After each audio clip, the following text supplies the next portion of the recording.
아무래도 이제 우리 치과는 대부분 이제 비보험 진료가 많다고 생각하잖아요. 근데 가장 이제 치과에서 잘 돼 있는 게 치주 영역이거든요.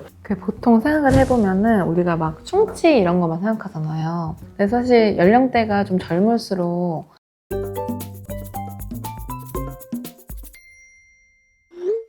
안녕하세요 여러분, 치과부부입니다. 요새 치과에 갔는데 잇몸 치료를 받으라고 이제 권유를 받았는데 이걸 받아도 될까요? 잇몸 치료요? 받아도 되죠. 어떻게 보면 스케일링도 잇몸 치료의 하나의 종류라고 볼 수 있잖아요. 가장 경미한 치석을 제거하는 게 스케일링이고, 점점 상위 단계의 진료들을 저희가 보통 잇몸 치료라고 통칭해서 얘기를 하거든요. 그래서 이제 스케일링으로만 깨끗하게 잇몸이 유지가 안 되겠다, 이런 경우에는 이제 치과에서 잇몸 치료를 해야겠다고 얘기를 하는데, 그런 경우에는 대체로 이제 하는 게 아마 좋을 거예요. 그럼 스케일링 어떤 잇몸 치료가 있나요? 처음에는 이제 스케일링이라고 하는, 우리가 이제 초음파 스케일러로 치석을 제거하는 건데, 정확한 용어는 치은 연상 치석 제거술 이렇게 부르거든요. 잇몸 조직인 치은이 있잖아요. 치은 연상, 그러니까 치은에서 위쪽에 이제 보이는 치석들을 이제 스케일러로 제거하는 거를 이제 스케일링이라고 하거든요.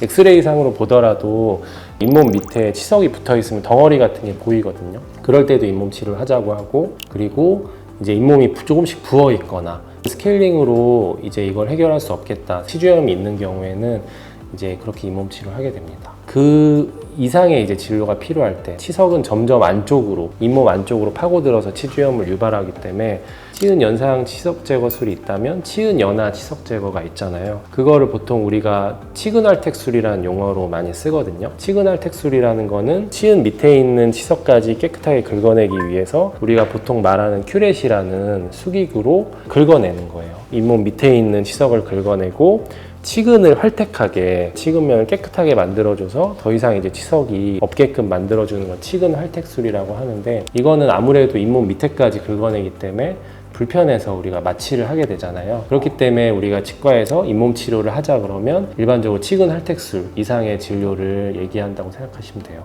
그리고 치근활택술보다 이제 더 이제 치료를 하게 되면 치주 소파술이라는 치료를 하게 되는데, 대체적으로는 우리가 치근활택술이랑 치주 소파술은 술식 자체는 큰 차이는 없어요.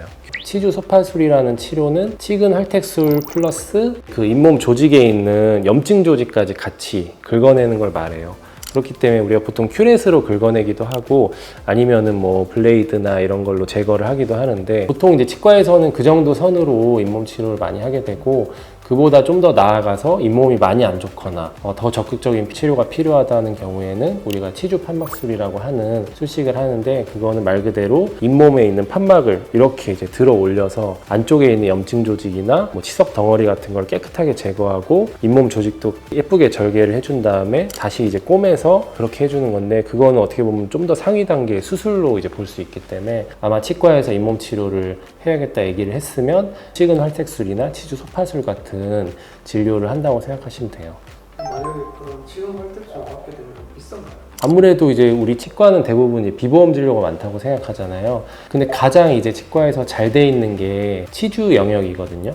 보통 생각을 해보면은 우리가 막 충치 이런 것만 생각하잖아요. 근데 사실 연령대가 좀 젊을수록 사실 뭐 잇몸 밑에까지 막 염증이 생기고 막 그런 경우가 좀 흔하지 않기 때문에, 뭐 잇몸을 자주 붓는다 뭐 이런 약간 증상이 있으신다면은 권유 받으면 꼭 하는 게 좋겠네요. 그럼 권유 받지 않아도 치근활택술 같은 경우에는 해달라고 하는 게 좋은 건가요? 권유 받지 않아도 건강관리에 엄청 힘쓰시는 분들은 3개월이나 6개월에 한번 꼭 오셔서 스케일링을 받겠다고 하는 분들이 있어요.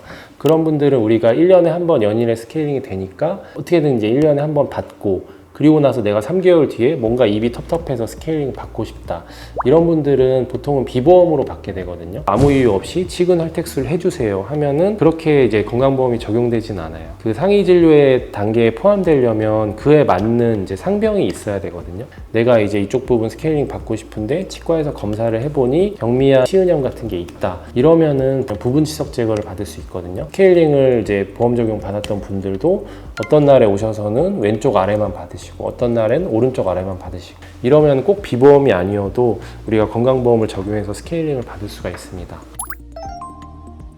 그리고 잇몸 치료라는 거는 원칙적으로는 하위 단계의 진료부터 진행을 해야 되거든요. 내가 이제 치과에 가서 잇몸이 부었으니 잇몸 치료 해주세요 라고 하시더라도 반드시 이제 스케일링을 먼저 하고 그 다음에 치근 할텍스를 하고 치주 소파수를 하고 이런 식으로 진행이 되게 돼 있는데, 이제 예외적인 경우에는 내가 이제 급성으로 잇몸이 부은 경우, 그런 경우에는 우리가 치근 할텍스를 받는 게 가능하고, 그리고 우리가 타치과에서 스케일링을 받았는데 내가 이제 3개월 내로 어느 다른 치과에 가서 잇몸 치료를 받고 싶은 경우, 그런 경우에도 타치과에서 받았다는 그런 소견을 얘기를 하면은 스케일링 없이 잇몸 치료를 할 수 있는 경우가 있거든요. 그런 경우 빼고는 대부분의 치료들은 이제 스케일링부터 천천히 이어서 간다고 생각하시면 됩니다. 충치 치료나 다른 임플란트나 이런 치료를 받더라도 주변에 이제 잇몸이 깨끗해야지 유지가 잘 되는 경우가 있기 때문에 치주 치료는 병행해서 해야 된다고 생각하고, 그거에 대해서 이제 관심을 많이 갖는 치과일수록 환자들도 잘 관리가 된다고 볼 수 있거든요. 아무래도 놓치기 쉬운 것들이 이제 잇몸 치주 치료이기 때문에 치주 치료는 항상 이제 관심을 갖고 하면 좋다 이런 생각을 갖고 있기 때문에 환자분들도 내가 이제 어떤 잇몸 치료를 해야 되는지, 내가 언제 받았으니까 어느 때쯤에 한 번 더 검진을 해야 되는지, 누구나 이제 치주염을 갖고 있다고 가정을 하고 관심을 가져주는 게 아마 좋을 것 같습니다. 감사합니다.